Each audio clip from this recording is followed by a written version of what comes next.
So magandang umaga sa inyo lahat. So ngayon po ay pupunta tayo ng munisipyo para verify po kung pwede pong kapatayo ng bahay si Tatay Jesus. Kasama natin Tatay Jesus. Dito tayo ngayon sa munisipyo ng Bansud. Usapin natin si Mayor. Para po sa ating kalaman, ang bahay po ni Tatay Jesus ay nasa sa likod lang po ng munisipyo.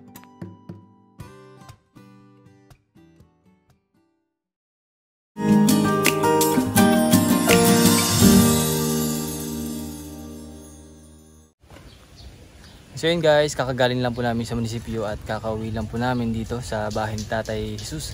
At yun nga po yung napag-usapan namin ni Mayor at ni Engineer regarding po sa sinabi ni Mayor ay wala naman pong problema sa kanya kung saan po magpapatayo ng bahay si Tatay. So ang pinakang problema po ay hindi po allowed na magpatayo dito sa kanyang ano. So nakausap po namin si Engineer at yun nga po, hindi po allowed maglagay po ng bahay dito or magpagawa dahil government property po ito. So likod lang po kasi ng gym at ng PUP itong bahay ni Tatay. So ang plano po ni Tatay ay magtatanong po siya sa for housing and sa Pag-asa, magtitingin siya kung may bakante pa doon. At kung wala po ay siguro po sa kabilang for housing proper at titingnan niya doon kung may bakante din. So tayo naman ay mag-aantay lang kung ano yung magiging resulta ng pagtatanong niya doon para masimulan po yung pabahay na gagawin natin para kay Tatay. So yun nga po, kalungkot dahil hindi siya pwede dito. Kahit na bahay kubo ay bawal po talaga maglagay po dito dahil government property po ito. Sa ngayon po ay inaayos po dito yung irrigation, kaya po merong backhoe dito. Inaayos po yung irrigation.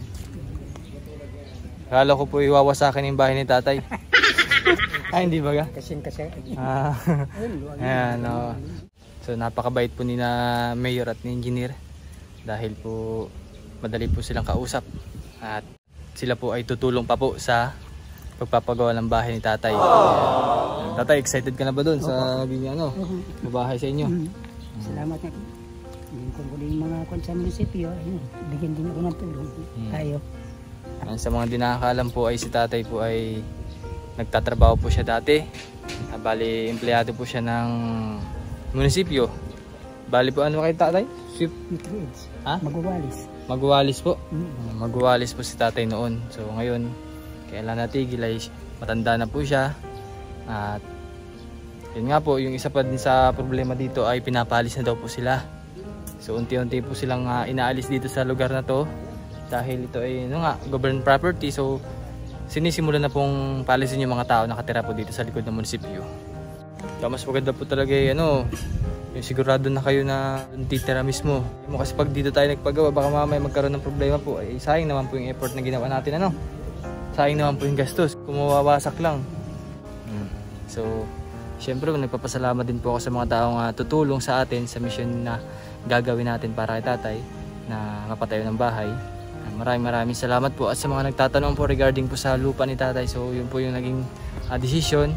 Bawal po dito magpalagay o bawal po gawin o develop yung bahay ni Tatay Jesus. Sana nga po marami pang tumulong sa mission natin dito para kay Tatay Jesus. And sa ganun po ay mas mapadali po yung ating pagpapagawa ng bahay sa kanya. At nagpapasalamat din po ako sa inyong suporta. Kundi dahil po sa inyo ay hindi po natin magagawa ito. Sa mga nais mong tumulong para kay Tatay Jesus, mag-message lang po kayo sa Ren Vlogs, nakita nyo po sa screen.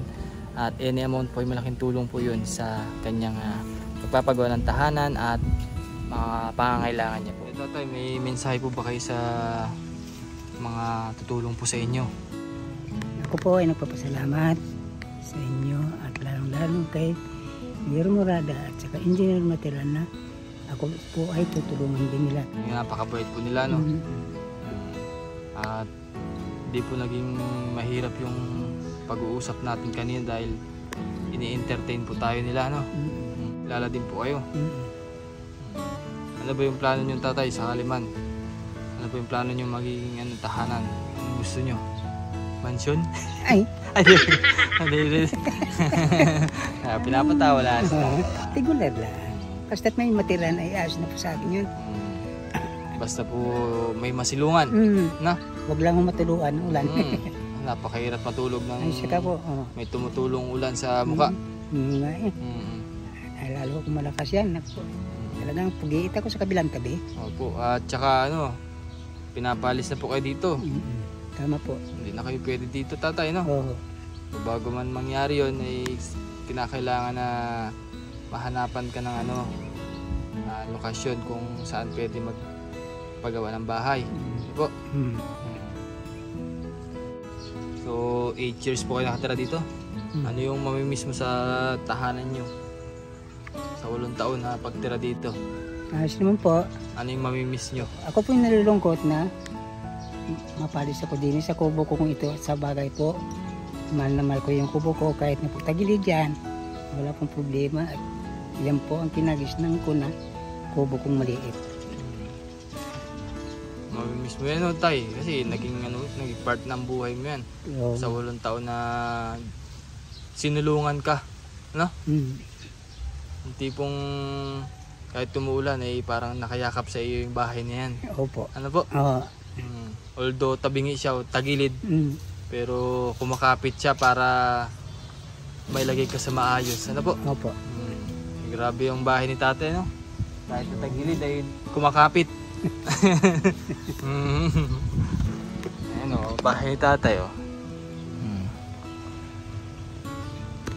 Tagilid man po ay pero matibay. Although nag-iisa si Jan at ganun man yung sitwasyon, pero may nasisilungan si tatay. Pero sana nga po makahanap si tatay ng pwedeng mapagtayuan. Sa ganun po ay mailipat natin sa maayos yung kanyang pamumuhay.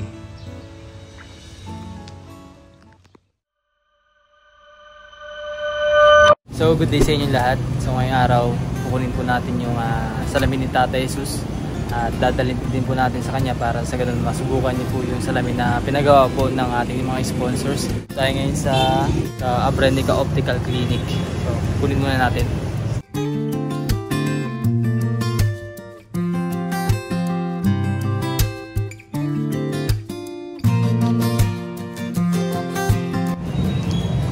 So yun guys, nakuha na po natin yung salamin ni tatay at dadalhin man natin ito sa Bansud.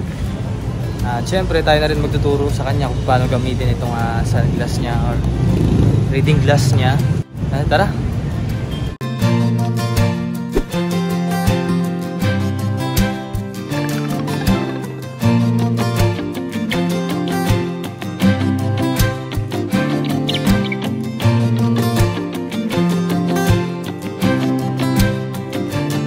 So yung mga babayan, at nakarating na po tayo dito sa bahay ni Tatay Jesus. At yun nga po yung ibibigay natin na salamin na nakaraan pong pina-check up po natin siya ay ibibigay na po natin. So tatay, ito po ay baka po mabigla po kayo sa pagsuot. So yung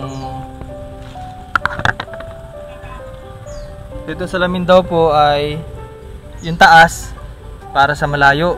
Tapos yung baba kung sakali mang may babasahin ka, try nyo po yung salamin nyo.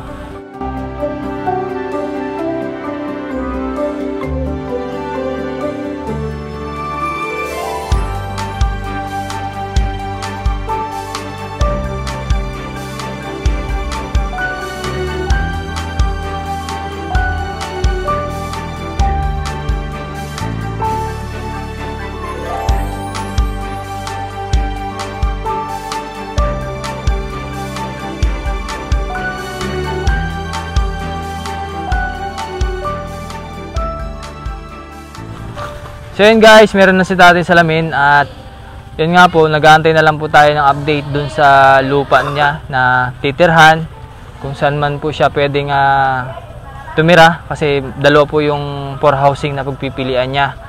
So asikasuhin po muna namin yun, sa ganun po ay ma-update ko po kayo regarding po sa lupa na pagtatayuan ng bahay ni Tatay Jesus. So tatay, may message po ba kayo sa mga taong tumutulong po sa inyo, tatay?